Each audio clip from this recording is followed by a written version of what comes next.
নমস্কার। প্রত্যেক রবিবারে আমরা যে কমার্স কোচিংয়ের পক্ষ থেকে ডেমো ক্লাসের আয়োজন করেছি, আজকেও আমাদের ডেমো ক্লাস শুরু হবে। আজকের ডেট হচ্ছে 12/4/2026। তবে আমরা মোটামুটি মার্চ মাস থেকে ডেমো ক্লাস শুরু করেছি। মার্চ এবং এপ্রিলের আজকে 12 তারিখ, অনেকগুলোই পরপর আমাদের ক্লাস হয়ে গেছে। আজকে ডেমো ক্লাসের ক্লাস তো হবেই, তার প্রসঙ্গে কয়েকটা কথাবার্তা বলবো, সেইগুলো আগে ফার্স্ট আজকে বলছি। কারণ আমাদের 11 কমপ্লিট করে আমরা 12-এ পৌঁছেছি বা 12-এ উত্তীর্ণ হয়েছি। এর একটা বছরের পর থেকে কিন্তু আমাদের স্কুল লাইফ শেষ হবে, তাই তো? এরপরে আমাদের আসবে প্রফেশনাল লাইফ, এবং এই প্রফেশনাল লাইফে কিন্তু ভীষণ শক্ত একটা বাস্তব জীবন। এই বাস্তব জীবনে প্রবেশ করার প্রথমেই কিছু কথা মেনে আমাদের চলতে হবে। যদি সেই কথাগুলো মেনে আমরা চলতে পারি বা সেইগুলোকে যদি ঠিকঠাকভাবে আমরা ইউটিলাইজ করতে পারি, তাহলে আগামী জীবনটা বা আগামী দিনগুলো আমাদের পক্ষে খুবই ভালো হবে। তো সেই প্রসঙ্গে কতগুলো কথা, যেগুলো একান্তই না বললে নয়। এই কথাগুলো বলার উদ্দেশ্য হচ্ছে যে বর্তমানে যা শিক্ষা ব্যবস্থা এবং বর্তমানে যে অর্থনৈতিক অবস্থা আমাদের সমাজের, সেই দিকে তাকিয়ে এই কথাগুলো বলতে বাধ্য হচ্ছে। কিছুদিন আগেই একটা খবর প্রকাশিত হয়েছিল যে একাদশ শ্রেণীর বা দ্বাদশ শ্রেণীর কিছু যে সেমিস্টারের পরীক্ষা, সেই সেমিস্টার পরীক্ষা বাতিল হয়ে যাবে, আবার নাকি পুরনো পদ্ধতির মাধ্যমে পরীক্ষা হবে। আবার বোর্ডের থেকে একটা নোটিশ পেলাম যে না, সেটা সম্পূর্ণ ভুয়ো খবর, এই ধরনের কোনো খবর বোর্ড দেয়নি। এই কথা বলার উদ্দেশ্য হচ্ছে যে বর্তমানে ছাত্রদেরকে কিন্তু একটা এমন পরিস্থিতির মধ্যে যেতে হচ্ছে, তারা নিজেরাই বুঝতে পারছে না যে কোন পথে তারা যাবে। সেমিস্টার হবে না পুরনো সিলেবাস আছে সেই সিস্টেমের মাধ্যম দিয়ে যাবে। তারা যেমন কনফিউজ, তার সঙ্গে সঙ্গে তাদের সাথে যারা যুক্ত, যারা টিচার আছেন বা যারা প্রাইভেট টিউটর আছেন বা যারা কোচিং চালাচ্ছেন, তারাও কিন্তু কনফিউজড হয়ে যাচ্ছে। এই তো গেল একটা সাইড, শিক্ষা ব্যবস্থার দিক। আমি যেটা কথাটা বলতে চাইছি সেটা হচ্ছে আর্থিক যে সামাজিক দিক আছে আমাদের, সেই দিকের কথা বলতে চাইছি। কারণ আমরা যখন উচ্চ মাধ্যমিক পাস করে যাব, হয় আমরা কেউ কলেজে ভর্তি হব, নয়তো কেউ কোনো প্রফেশনালি কোনো কাজ করতে যাব। কিন্তু যখনই আমরা কোনো প্রফেশনালি কাজ করতে যাব, তখন দেখা যাবে যে আমাদের যে শিক্ষা আমরা পেয়েছি উচ্চ মাধ্যমিক পর্যন্ত, সেটা আমরা ইউটিলাইজ করতে পারছি না। তার জন্য সবটাই কিন্তু ছাত্ররা দায়ী নয়, তার জন্য আমাদের শিক্ষা ব্যবস্থা দায়ী, তার জন্য আমাদের সমাজ ব্যবস্থা দায়ী। তাই আমি ছাত্রদের বলবো যে তোমরা যাতে এই সমাজে নিজেদেরকে সুইটেবল করতে পারো, এই সমাজে যাতে তোমরা নিজেদেরকে গড়ে তুলতে পারো, তার জন্য কিছু বিষয় তোমাদের মেনে চলতে হবে। একটা ছোট্ট গল্প বলবো, গল্পের মধ্যে দিয়ে আমি বিষয়টা বোঝানোর চেষ্টা করব। মনে করা যাক যে একটা জঙ্গল আছে, সেই জঙ্গলে দেখা যায় যে প্রচুর জীবজন্তু আছে।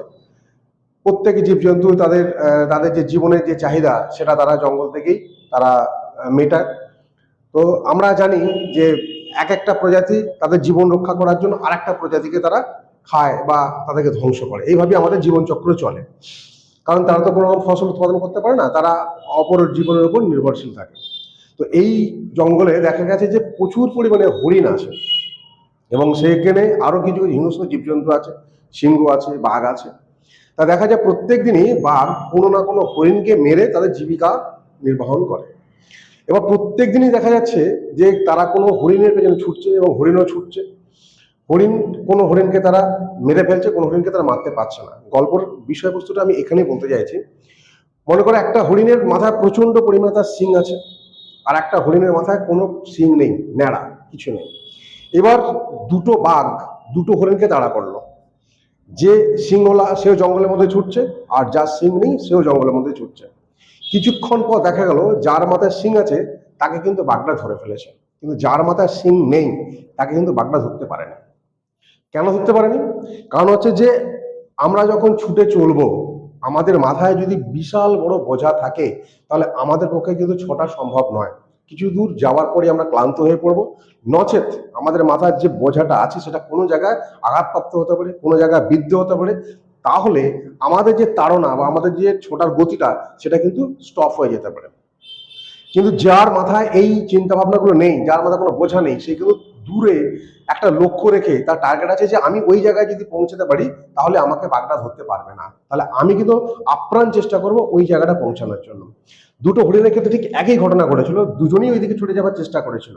কিন্তু যেহেতু এর মাথায় বোঝা ছিল বা সিং ছিল, সে একটা লতা পাতার মধ্যে আটকে গেছে, পেছন থেকে বাঘটা এসে তাকে সহজে আক্রমণ করেছে এবং তাকে মেরে খেয়ে নিয়েছে। কিন্তু যে হরিণটার মাথায় কোনো রকম এই বোঝা ছিল না, একদম ফ্রি ছিল, তার লক্ষ্যটা অনেকটা দূরে ছিল, সে কিন্তু সেই লক্ষ্যটাকে রেখেই যতটা পারে তার নিজের প্রচেষ্টা দিয়ে সে এগিয়ে গেছে এবং বাঘ তাকে ধরতে পারেনি। এই গল্পটা বলার একটা উদ্দেশ্য হচ্ছে যে এই যে আজকে আমরা উচ্চ মাধ্যমিক পাস করে আমাদের পরবর্তী জীবনে এগোতে চাইছি, এখানে দেখা যাচ্ছে যে আমাদের মাথায় ওই হরিণের মতো, সিংহের মতো হাজারো চিন্তা, হাজারো রকম ভাবনা চিন্তা মাথার মধ্যে থাকছে।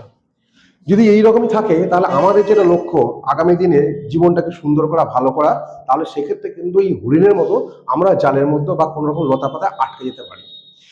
কিন্তু যদি আমাদের মাথায় হরিণের মতো কোনো রকম চিন্তা ভাবনা না থাকে, লক্ষ্য একটা দূরে থাকে, আমরা সেই লক্ষ্যটার দিকে এগিয়ে যাই, তাহলে কিন্তু অতি সহজেই আমরা আমাদের লক্ষ্যে পৌঁছতে পারবো এবং আমরা সফল হব।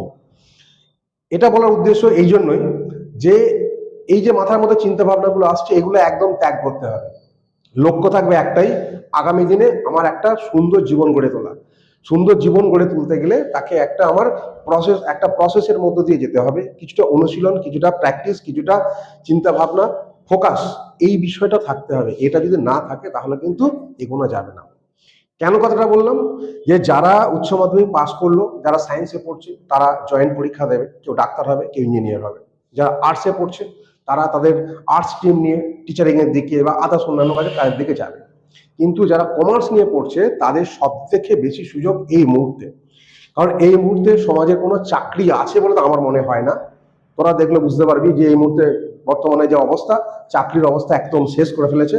কে করেছে না করেছে সেটা আমি বলতে যাচ্ছি না, সেটা অন্য বিষয়। কিন্তু নেই, আগামী দিনে তোদের জন্য একটা বড় গর্ত খুলে রাখা আছে।